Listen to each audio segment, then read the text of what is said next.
Hello दोस्तों, मैं हूं कुंदन कुमार और आपका कुंदन सचपुर मैथ में स्वागत है। आज ये परसेंटेज का 5वां क्लास होगा और इससे पहले मैंने 4 क्लास लिए हैं। जो नहीं देखे हैं मेरा जाके देख सकते हैं, वीडियो में आपको 4 क्लास मिल जाएंगे, जो कि प्रत्येक टाइप का सवाल है प्रत्येक क्लास में और एग्ज़ाम से रिलेटेड है। तो आप लोग देखिए। और आज ये प्रश्न है, ये भी कुछ अलग टाइप का प्रश्न है, जो कि बार बार परीक्षा में इस टाइप का प्रश्न पूछा जाता है और इसको आप देखने के बाद 1 सेकेंड में इस सवाल को बना सकते हैं। तो समझिए इस सवाल को। क्या है, एक विक्रेता अपने वस्तु को 75 रुपये में बेच देता है। यदि वस्तु का क्रय मूल्य वस्तु पर प्राप्त प्रतिशत लाभ के समान हो तो वस्तु का क्रय मूल्य क्या होगा। ठीक है, क्रय मूल्य बराबर यहाँ बांट दिया हुआ है, तो क्या होगा, क्रय मूल्य हमको निकालना है वस्तु का। तो पहले इसमें देखिए, आप लोगों को समझने के लिए लिखते हैं वस्तु का विक्रय मूल्य कितना है। वस्तु का विक्रय मूल्य बराबर कितना है, 75 रुपया। ठीक है, ये चीज समझिए। अब क्या बोल रहा है, यदि वस्तु का क्रय मूल्य, जितना वस्तु का क्रय मूल्य है ना, वस्तु पर प्राप्त प्रतिशत लाभ के समान है। मतलब क्या, क्रय मूल्य जितना है, ये क्रय मूल्य जितना है, लाभ, ये दोनों बराबर है। अगर क्रय मूल्य 10 रुपया है तो प्रतिशत लाभ भी 10 रुपया है। अगर क्रय मूल्य 50 रुपया है तो प्रतिशत लाभ भी 50% है। वही है, वस्तु का क्रय मूल्य वस्तु पर प्राप्त प्रतिशत लाभ के समान है। ठीक है, तो इस तरह के सवाल को बनाने के लिए देखिए, इसको क्या कीजिएगा, इसका ऐसा 2 गुणनखंड निकालिए, ऐसा 2 गुणनखंड निकालिए जिसका कि अंतर 10 हो। ऐसा 2 गुणनखंड निकालिए जिसका कि अंतर 10 हो। तो इसका एक गुणनखंड हो जाएगा 15 और दूसरा 5। ठीक है, ये दोनों का अंतर कितना हो, अंतर 10 हो, अंतर 10 हो। ये चीज हमेशा आप लोगों को याद रखना है। ठीक है, कि अंतर 10 हो, ऐसा 2 गुणनखंड। तो 15 और 5 का अंतर 10 है, तो 10 है अंतर। तो इसमें जो छोटा वाला होगा उसमें 10 से गुना कर दीजिए, 5 छोटा है, इसमें 10 से गुना कर दीजिए, ये रुपया हो जाएगा। ठीक है, बराबर 50 रुपया। ठीक है, ये इसका उत्तर हो गया। वस्तु का क्रय मूल्य कितना होगा, 50 रुपया। और इसको आपको अगर कॉन्सेप्ट इसका क्या है, कहाँ से आया ये चीज़, वो चीज़ अगर आप लोग सीखना चाहते हैं, देखिए आपको तो लोग शॉर्टकट में सिखाते हैं। मान लीजिए कि यहाँ पे 75 रुपया तक क्रय मूल्य इसका रहा होगा, मान लीजिए क्रय मूल्य इसका रहा होगा 100 रुपया। ठीक है, 100 रुपया, तो इसका लाभ प्रतिशत कितना हो जाएगा, लाभ प्रतिशत भी 1% हो जाएगा। अब इसका विक्रय मूल्य निकालेंगे, विक्रय मूल्य कितना हो जाएगा, x प्लस x का x%। क्रय मूल्य, अगर कोई वस्तु 10 रुपये में खरीदते हैं, 5 रुपया लाभ होता है, तो 10 और 5 जोड़ते हैं तब ना 15 होता है। तो उसी प्रकार से जब ये विक्रय मूल्य होगा तो क्रय मूल्य जोड़ x% जो है, तो इसी का क्रय मूल्य पर ही हमेशा लाभ होता है। तो x%, x गुना x बटा 100, तो हो जाएगा x² plus x plus x² बटे 100, ये हो जाएगा। ठीक है, इसी का मान बैठाते हैं x, ये मेरा विक्रय मूल्य निकल गया इतना रुपया। ठीक है, ये मेरा विक्रय मूल्य निकल गया इतना रुपया और हमको ये 75 रुपया दिया हुआ है। तो x² प्लस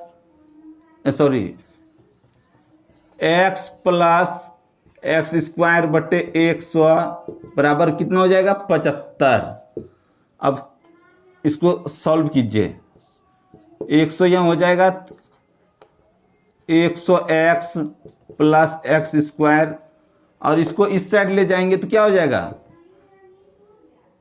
7500 हो जाएगा। इसको इस साइड ले गए तो इसको यहाँ से ये हटा देते हैं। ठीक है, अब इसको सॉल्व कीजिए, x प्लस x² माइनस, ये इसको इस साइड लेते आते हैं, बराबर 7500, इस साइड में 0 बच जाएगा। ठीक है, अब देखिए x² प्लस 100 माइनस 7500, इसका बराबर 0 हुआ।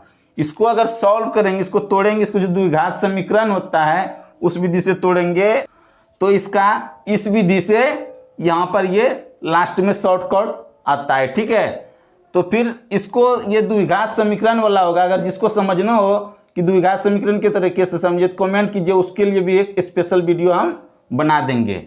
अब चलते हैं दूसरे प्रश्न पर। देखिए इसके पहले वाले सवाल की तरह ये सवाल भी है, इस सवाल को समझिए तभी आपको अच्छे से समझ में आएगा। और एक चीज समझिएगा, इसमें ये लाभ प्रतिशत है, हानि प्रतिशत में चेंज होगा, उस टाइप को भी बताएंगे। आप लोग वीडियो को छोड़कर भागिएगा मत, तभी आपको अच्छे से समझ में आएगा। देखिए क्या है, किसी वस्तु का विक्रय मूल्य 39 रुपया है, ठीक है। विक्रय मूल्य कितना है?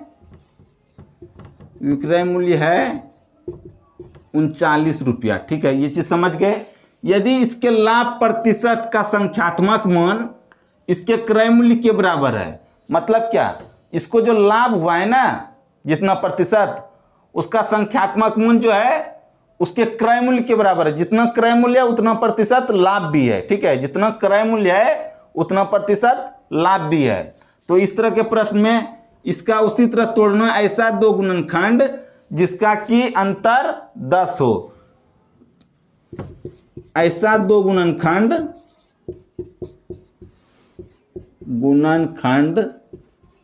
जिसका अंतर 10 हो। ये चीज आप लोग लिखिएगा तो लिख लीजिए, जिसका अंतर 10 हो, ठीक है।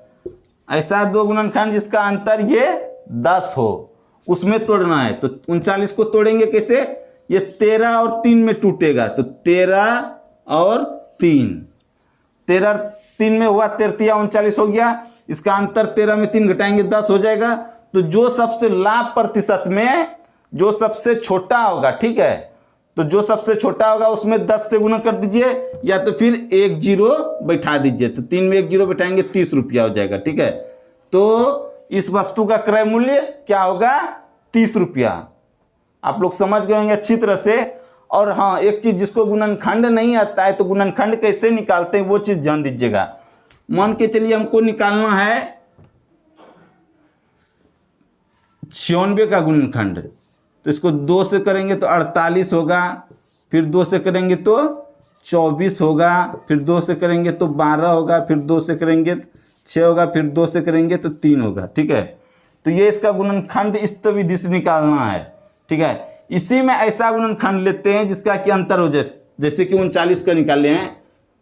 1 से लगेगा भाग नहीं लगेगा, 2 से लगेगा नहीं, 3 से लगेगा, हाँ 3 से 13 बार में लगेगा। तो इन दोनों का अंतर निकल गया 10। उसी प्रकार से ये हम बनाए हैं जिसका कि अंतर 10 हो। अब लिखते हैं इसके नेक्स्ट सवाल जो हानि प्रतिशत पर आधारित है, उसमें देखिए कैसे बनता है। इसमें था क्या? अंतर 10 हो, ठीक है। हानि प्रतिशत में जोड़ने पर 10 हो, ये होगा। और ऐसे सवाल एग्जाम में बराबर एक सवाल तो पूछ ही लिए जाते हैं। और हम एग्जाम में जितने टाइप के प्रश्न आते हैं, प्रत्येक टाइप के प्रश्न आपको हम अपने चैनल पर बताते हैं। तो जो भी चैनल पर न्यू है, चैनल को सब्सक्राइब कर लें, बेल आइकन को दबा दें, ताकि मेरे हर एक वीडियो का नोटिफिकेशन आपको सबसे पहले मिल सके। तो चलते हैं नेक्स्ट प्रश्न पर।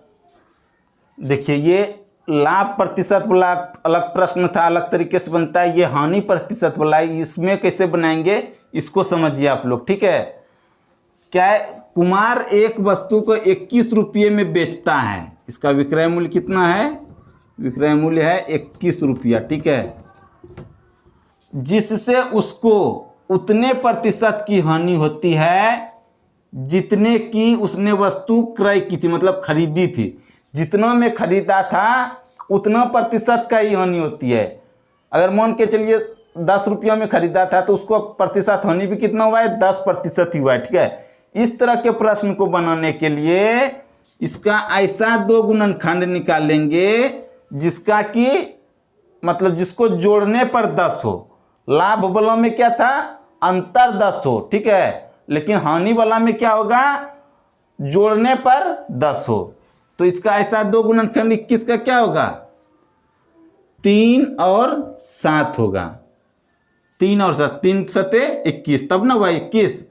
तो ये दोनों 21 का गुणनखंड हुआ 3 गुना 7, ठीक है। तो इनका जोड़ने पर इसको 10 होता है ना। इसमें देखिए हानि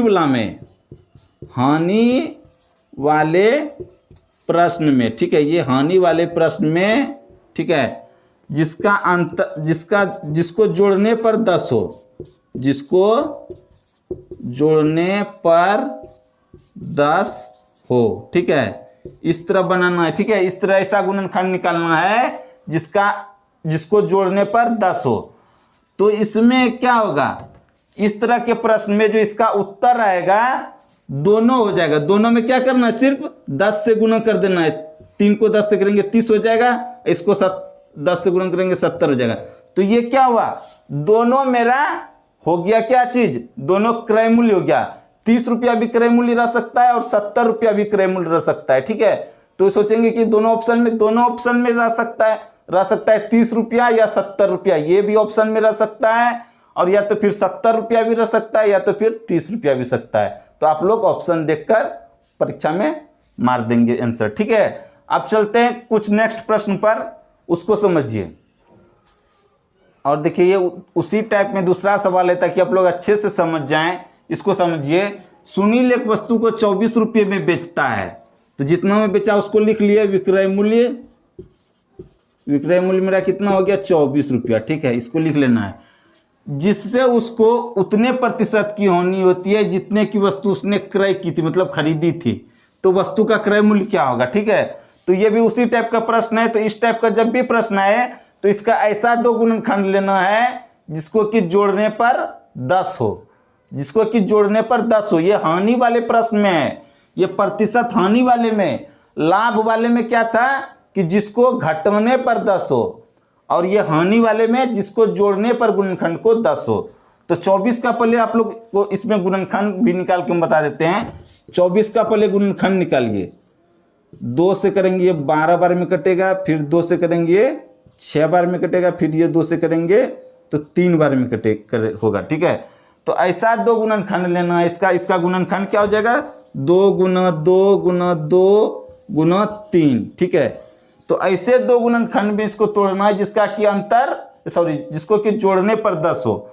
तो इसको जोड़िए, 2 दूना 4 दूना 8, एक जगह 8 लेते हैं, एक जगह 3 लेते हैं, 8 या 24 तो हो जाता है, लेकिन ये नहीं होगा। दूसरा लेते हैं 2 दूना 4 और एक लेते हैं 2 तिया 6, 4 गुना 6 भी 24 होता है। हाँ, तो इसको जोड़ेंगे तो 10 हो जाएगा। तो इसका एक गुणनखंड 4 हो गया, एक गुणनखंड 6 हो गया, ठीक है। अब इसमें हानि वाले प्रश्न में ये दोनों में अगर 10 से गुना कर देंगे, 4 में करेंगे 10 से 40 हो जाएगा, 6 में करेंगे 10 से गुना तो ये 60 हो जाएगा। ये दोनों क्या रुपया हो जाएगा, ठीक है। तो इसका उत्तर क्या हो जाएगा, वस्तु का क्रय मूल्य 40 रुपया भी हो सकता है, 60 रुपया भी हो सकता है, और ऑप्शन में आपको दोनों दिया रहेगा, 40 रुपया या 60 रुपया, या तो एक ऑप्शन भी दिया रहेगा 40 रुपया सिर्फ या फिर 60 रुपया सिर्फ। तो आपको ऑप्शन देखकर मारना है। उम्मीद है कि आप लोग अच्छे से प्रश्न को समझ गए होंगे। तो आपसे अब मिलेंगे नेक्स्ट क्लास में कुछ अलग टाइप का प्रश्न लेकर के। और आपको इस चैनल पर बहुत अच्छे प्रश्न जो परीक्षा में आते हैं, अक्सर उसी टाइप के प्रश्न हम आपको बताते हैं। तो चैनल को सब्सक्राइब कर लें, बेल आइकन को दबा के नोटिफिकेशन दबा दें, ठीक है। तो मिलते हैं नेक्स्ट क्लास में।